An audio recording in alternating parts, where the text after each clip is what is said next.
Go. Let's go to Michael. He says, "Hi, Lee. Your recent one man's opinion on the passing of Larry Lucchino was one of your finest columns.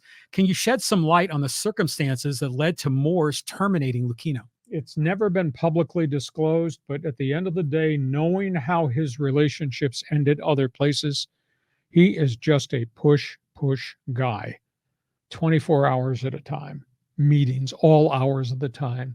Some of his tirades against his own people, pretty damn strong.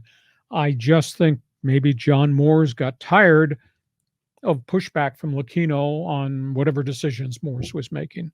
I heard a fun story from an agent of mine who told me he went to a meeting with Lucchino and Lucchino's baseball people, and I think they were talking contracts, and it was at 2:00 in the morning, and there were 21 people in the meeting that Lucchino had called, and only one guy was married. The rest of them were single, and it was all baseball all the time. Yeah. And that's the kind of guy he was. That's the briefest answer I can give you. I just think at the end of the day, Moores and Lucchino, just the pressure points of I want it. Why can't I have it? You got to give it to me. Just came to an end. Yeah, that can be grating. Yes. But if you look at the top most successful people in the world, they're usually wired that way. Push the envelope. Yeah, they want to achieve. They have, they want to be aggressive. I mean, it sounds like AJ Preller, having these meetings 24 hours a day. Yeah. I forgot that Moore's fired Lucchino. I mean, there was a parting of the ways. I don't know if he terminated him, but let's just move on. Yeah. And they did great things, and all great people, I think, clash every once in a while. But listen, if you're with us on live stream, please go to my website. If you're a baseball fan, and just read my column that I wrote, you can find it there about Larry Lucchino, my one man's opinion column. Yeah, we also send it out to Hacksaw's Insiders Group. So if you haven't signed up there, be sure to do it at LeeHacksawHamilton.com. Okay, let's go here to Fabio, Force Ghost Fabio. Aztec transfer portal. React. Well, I believe DeMonche Johnson is going to leave because he's been here 3 years, has hardly played, and these coaches are with these players all the time, and maybe he can't play at this level, and maybe he goes to a lower Division I school. He'll surface. Maybe it's in a West Coast Conference, Big West, whatever. He's the only one that I know of at this point that's going to leave. Why would you leave a great program? And they're getting paid decent NIL money.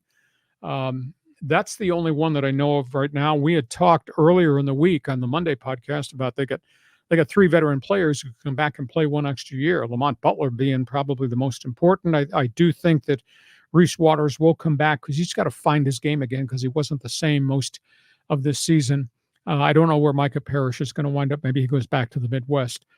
So they may have 3 scholarships to use to go into the transfer portal, and they've got NIL money, and they're really conducting a drive to upgrade the amount of NIL money they have. And just know the fact that Dutcher's got tradition, and Dutcher's got reputation, and Dutcher's got credentials. And if you're in the running to play for Brian Dutcher, you got a chance to go places because the Aztecs have now become a perennial March Madness team. Yeah, it's going to be interesting to see what happens here with those 3 guys. When Reese Waters came here, everyone's thinking this guy is going to be terrific.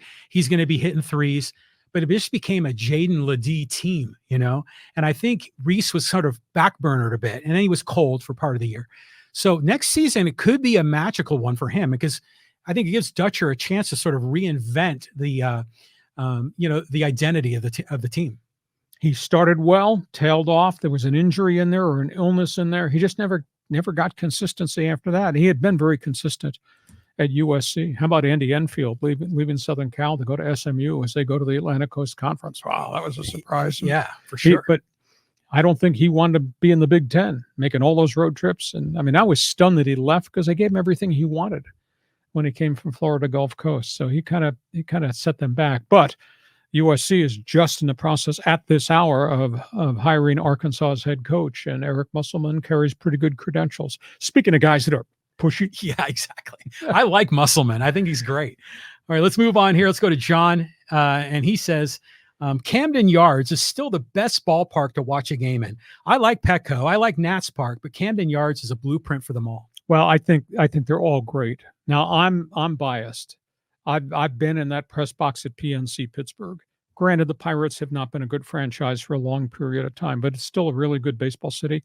You sit in those seats behind home plate, just Google a picture, PNC Park, Pittsburgh, and look at the skyline and tell me that's not the most beautiful thing you've ever seen as it relates to a ballpark interacting with the downtown. Pittsburgh's downtown's cool. The point on Pittsburgh, the fountains, all the bridges across the three rivers is so cool. And Lucchino said, build it this way, facing this way. And look at the guy. I think they got the best venue of all the ones. And I love Petco. And Camden is so unique and so cool. And granted, Yankee Stadium's got unbelievably history, the house that Ruth built. But PNC to me is I think the best view of all. Yeah, I want to go. I haven't been to that park at all.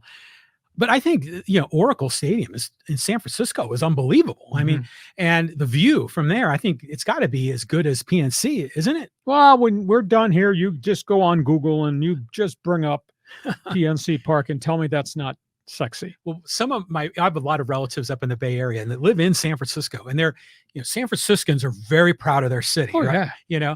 And so my cousin was down here visiting, and we were talking about stadiums, and he says, yeah, no stadium can top Oracle Park, or I think back then it was AT&T. And I said, hey, you guys have a great view, but I think the stadium, Petco, I think is really hard to beat. And the locale, everything that's around it. Oh, so cool. But they had to point it in the direction of facing downtown, because if they faced it to the west, then the sunset probably would have conflicted with the batter's eyes. Well, and that was the thing I asked Larry Lucchino about when we stood there and looked at that mound of dirt with a baseball on it that was going to be the pitcher's mound. I said, did you scope out sunset, all that? He said, yes, that's why it faces this way.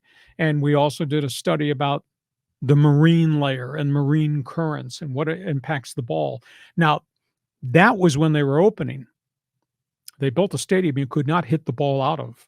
I told you the story, Padres Giants, the first time they opened at Petco, Barry Bonds hit 6 balls, steroid-driven balls that were caught on the warning track at Petco. Yeah. He'd drop his bat and he'd walk back to the dugout shaking his head. Well, they've changed the dimensions. The other thing that's changed, they built all the hotels. Yeah. They built all those condos. That's changed the wind currents too. So it's a little bit different ballpark than Lucchino envisioned, but they did their homework for when they opened, what it would be like. It reminds me of when Phil Nevin kind of glared back at Kevin Towers when he hit like a bomb and it was only a double to the fence. It's good that they did those studies. Remember Horace Stoneham when he owned the Giants? Oh, yeah. And then they put the stadium at Candlestick, and he did it. The wind. Yeah, he went there like at 10 in the morning one day and said, oh, this is wonderful here. Summer day, it's beautiful. Yeah, and then, get there at 7 at night. I mean, you freeze your butt off. Yeah, I did football games there. It was brutal. One of the coldest winter days I ever spent was at Candlestick Park in August. Yeah, that's like a Mark Twain, right? Yeah. Move on. Moving on. All right, here we go. Let's go to Schickster. Hey, this isn't WST. I off for a meeting and come back to San Diego. What the hell? Hey, our Canadian network friends in Canada joined us maybe about 2 months ago.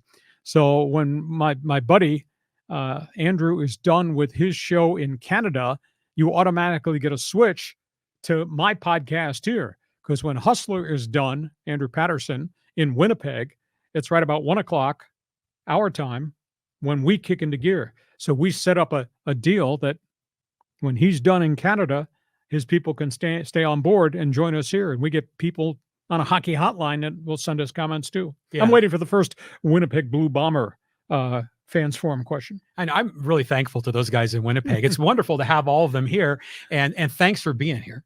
Okay, let's get another Larry Lucchino comment. This is touching a lot of hearts. This is a little bit long. Larry Lucchino's contribution to the history of the Padres cannot be overstated.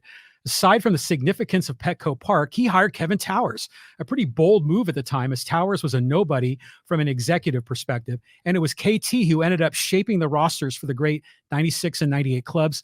Lucchino undertook initiatives like fan surveys, focus groups, and introduced flex season ticket packages, a fan loyalty program, the Compadres Club, and pairing Saturday night. And I think the comment got cut off there. Plain and simple. He was a businessman. He was a baseball man. He was a fans man. And his whole thing was the fans team, the fans experience, the fans in our new ballpark. And Peter Seidler obviously has carried that through with what Padre baseball has become downtown. But we would not have that here had it not been for John Moore's money and Larry Lucchino's vision. Yeah, I agree. I mean, they were like right on the edge of a cliff getting ready to leave town. So we're forever thankful. Let's go to Emmanuel. He says, All sports teams will try to leverage public tax dollars. There will always be another city who will give in to get a major league sports team. Sorry, I'm not going to Fargo. We don't have a lot of cities, and those cities that we do have don't have stadiums. Portland wants Major League Baseball. Nashville wants Major League Baseball. Charlotte wants Major League Baseball. Montreal wants it back. You got to have facilities, and how do you fund that? That becomes a big issue. I guess he and I are going to argue about this maybe over a beer. I understand that the city should not pay to give a stadium to a rich man, but if the rich man is going to pour a significant amount of money into the stadium in baseball, then I think you have to help them. That's why the NFL has been so successful. That's one of my beefs with Rob Manfred. Major League Baseball is making tons of money. NFL is making volumes of money. The NFL G3 fund was formulated 20 years ago that if you want to build a new stadium, the NFL will put money in, and that owner will put money in, and you put money in. That's what we had with the Chargers. The city, county, and the G3 fund was right there. And all Spanos had to do was commit his own $300 million, and he would have had a brand new stadium in a city that he would still probably emotionally still own. And instead he said, no, I want this. I'm Dean Spanos. I own the freaking Chargers. I want this. And forever and ever, there's just been a revolt against him, the person, him, the owner. And they wound up going to LA. And then they walked in and said, well, we have this stadium deal with the Raiders. And they got voted down 31-1 on the new stadium. He was shocked. He was devastated that he didn't have as many friends in the room as, quote, he thought. And then the league intervened, and they mandated to Stan Kroenke, second tenant in here. Let's make this even more financially viable by having two tenants in the building. But at the end of the day, Spanos, one of the poor financial owners in the league, trying to strut around as if he's one of the big men in the NFL. That's crap. He wound up playing as a tenant. Stan Kroenke, Dean, there's a mailbox over there. Deposit your rent check the first of every month. Well, the taxpayer funded obviously is great for the team and great for the league, but it's immoral. I mean, it's just flat out immoral to make like some old lady in a nursing home have to pay taxes to subsidize a billionaire's baseball team. I mean, I just think that's just terrible, but they get away with it, and they always talk about the upgrades to the community, the boosts in the economy. But a lot of those studies that so-called boost the economy don't have an ROI because the taxpayers spend a ton, and sure, they get some of it back, but not all of it. And the taxpayers themselves don't get it back. It goes into the city's coffers, not back to the taxpayer's checkbook. Well, I'm still waiting them in the city's coffers to pave the potholes in front of my house in Rancho Bernardo. Oh, have you seen the studies? It's a disaster here. Next question. Okay, let's go here to Richard. He goes, the A's are a poorly run, no doubt, but the city of Oakland is a poorly run city. They too are a big part of the problem. They really are. They are an economically disadvantaged city. Its economy has gone away. The Silicon Valley has really impacted stuff in San Francisco and really stuff in Oakland. It's just a poor city. So I don't know that there would ever be enough money to be able to build something new to keep franchises. And yeah, do they have a fan base? They sure do. Raider Nation, still a lot of people walking around with black and silver paint. The A's once upon a time were the thing in town, but things change and all the franchises have moved. And I hate to say Oakland's a dead city, but it kind of looks like it's a dead city. I wouldn't go that far. I mean, back in the 70s, it was like, the blue collar folks that are on the East Bay that went to the Raiders and A's games. But now you can't be a blue collar worker and afford to live in the East Bay, because real estate is so expensive. Oakland is going through a renaissance and a transition, and it's way better than it was, say, 30, 40 years ago. I was just there like about 6-7 months ago, and I really enjoyed it. But I think the A's and the Raiders were so poorly run that, the city management was incompetent. They screwed the whole thing up as well. But that is a shame because that East Bay could have easily supported multiple franchises. It's a market unto itself. Yes. Okay, a couple more here. Couple more. Okay, let's go here to Chris. He goes, Hacksaw, prayers to a colleague of yours that shares your unparalleled writing ability and wit, TJ Simers, who's resting in hospice today.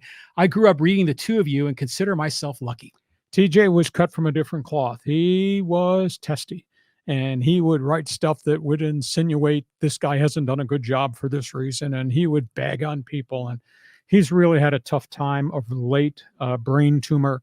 And I know he's on the clock, and I've tried to get a hold of his family, and I've just not been able to make that connection. But he was good at what he did. He was really different at what he did when he was here in San Diego with the UT. He felt as a columnist, I used to call him Page Two, and his column actually wound up on Page Two, and he had his own identity. And he felt his role as a columnist was to look at you and tell you that I don't like that blue shirt you're wearing. I'm going to write about it. I'm making insinuations. Yeah. That he felt his thing was to have an opinion and rile you up while he did. And then he went to the LA Times and did the exact same thing. Some people loved him, some people disliked him, but it's sad. I think he's in his mid-60s, and he's got the exact same brain tumor that his father had, and his father died young. So it's tough. The whole bunch of us guys that were here together competing against each other, we'd go back and forth about, boy, that was a piece of crap column you wrote. Yeah, well, I thought your talk show sucked too. Thank you. It was a whole bunch of us that kind of ran together back in the day, and I feel sad for his family. Some people liked him and some people didn't. It kind of sounds like someone else I know. Yes. Well, next question. All right, let's go here to Callan. He says, Diggs getting dealt is a shock. Wonder if salary was a factor along with his attitude. Well, attitude, I think, more than salary, because he was productive, but yet there were stretches of games where you say, where's Stephon Diggs? Because Josh Allen was going the other way. I just think, as I said at the onset of the NFL segment, they just got tired of the crap. They got tired of social media, because he was always doing on social media, and geez, Josh Allen is not doing what he should be doing with me. Or why are they not calling plays for me? How come I only got 3 targets today? Me. And meanwhile, they're winning or trying to win games. And then he'd have games where they'd throw to him and clank, he'd drop it, or he'd run the wrong routes. I just think they woke up and said, that's it. And for them to swallow $31 million in dead money this year, that shows you how tired they were of the act. Now, he'll go play for a good coach. DeMeco Ryans is a good coach. But damn it, you're going to do what I tell you to do as a wide receiver. And I'm not going to hear about any junk on social media on Monday, because he was just excessive about barking out what he felt, what he thought. Still, I think a great player. But there were weekends he just wasn't part of the scheme, and either he didn't do the right things, or they wouldn't throw to him, or they just got tired of the act. Wow. Yeah, I think wasn't in the playoffs this year where he was barking at Josh Allen on the sideline. They got into an argument, and I'm like, geez, these two should be like best friends. Yeah. But isn't it funny how social media gets involved? We talked about it with the Kim Mulkey story. We talked about social media with Trevor Bauer, and all these young athletes are just becoming influencers in different ways. And I think a lot of old school coaches are having trouble understanding that. And I think this is another example of old school, new school. At the end of the day, it's Sean McDermott's team. Period, exclamation point. There's no negotiable point to that statement. Mm-hmm. And they got worn out emotionally by just issues. Next topic. Okay. Well, I got to get this one in because it's a comment about me. Gregory says, your co-host is living in a dream world if an owner should be on the hook 100% for a building, stadium or an arena. The only unicorn event of that happening was the Dallas Cowboys. Well, then maybe the modern day Stan Kroenke, who wrote the entire check. Now, when Kroenke did SoFi Stadium on behalf of the Rams, it was also part and parcel a business development. NFL Network has moved everything from the East Coast to their facilities in SoFi's Park. What's coming to Los Angeles? We got Olympic Games. Where they're going to do a whole bunch of things? SoFi Stadium, the park. So, I mean, Kroenke is an entrepreneur. It just wasn't a football stadium for the Rams, and then the Chargers were shoved down his throat.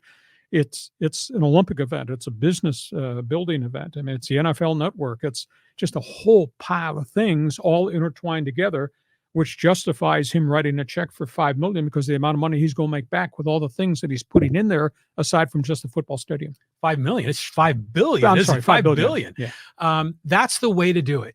As like you say, as an entrepreneur, have all these different revenue streams. AT&T Park in San Francisco, back when it was built, I think the city donated the land, but the stadium was privately built, if I recall. Was that the Bob Lurie era? I think so. Yeah, I think so. When did that open? It was like around the year 2000, wasn't it? Or like late 90s, something like that. Yeah, I mean, I may be, living in a fantasy world. You are. But it's immoral, to have taxpayers pay for these things.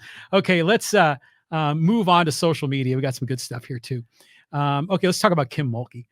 This is from Varick. He says, she needs to be penalized for skipping the national anthem. Well, it's interesting. A lot of people did not read the Washington Post investigative report, and she's threatening to sue him for defamation. And I went, and it took me forever. It was such an in-depth piece because it involved her, not just at Louisiana Tech, Baylor, and at LSU. It involved her growing up, her playing college basketball, her family, divorces, just all types of things. But she really comes off looking as pushy all the time. And the stories about her treatment of her players, and I'm not going to say she's homophobic, but the insinuations that I don't want you, as she told Brittany Griner, I do not want you selling your sexuality on my basketball team. In other words, just play basketball and don't tell them about your preferences.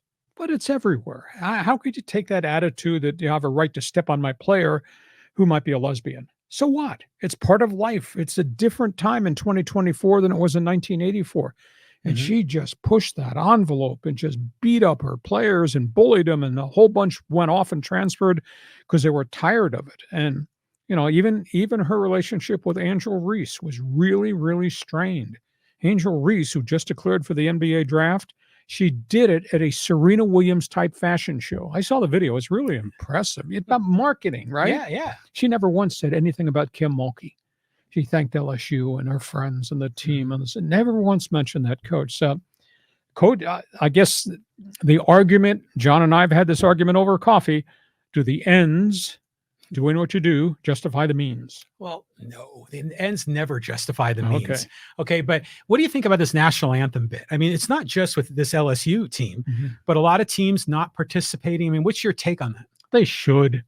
It's a symbol of America. It's a symbol of who we are and why we've been successful and the freedoms that we have. Why would you not salute the flag? Yeah, I agree. Why would you not do it? But some of these folks, they have what they believe is a rightful cause they want to protest. But do you ever find it interesting that it's sporting events, we do the national anthem, but we rarely ever do it for any other kind of a public event?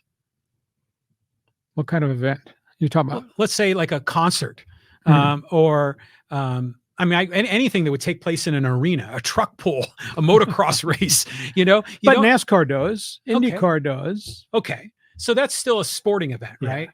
So I always found that odd that they put the national anthem in. I like it. I think it's great to celebrate life, liberty, and the pursuit of happiness, but it always was interesting to me that they did it. And now it's been politicized like a million other things. Well, in this by world. virtue of the last group of years, players kneeling down and the unification. And that's a whole nother argument for a whole nother podcast. But I just think you got the flag. We live in this country. Salute it. Salute it. All right, here we go. Let's talk a little about the Super Bowl. And this is from Harlick, Buckeye. And it says, my sister is an executive vice president of NBC's programming division. The plan is to have the Super Bowl as a pay-per-view exclusive with a hefty price by the year 2030.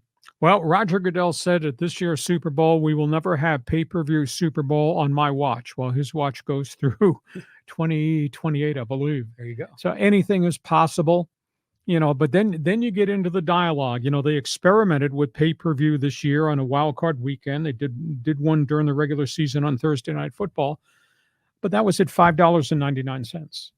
And I'll guarantee you, they're not going to put the Super Bowl on for $29.99. I mean, the Super Bowl, if it's going to be pay-per-view, is going to be mega dollars, which then spills over to, will John Q fan do it?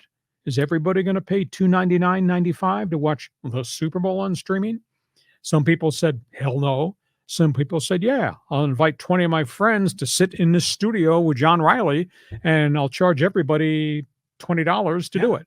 So there might be ways around it, but that's down road. Everything's going in this direction, Lee. People, they're still paying for the Super Bowl now. It's just bundled into their cable TV package.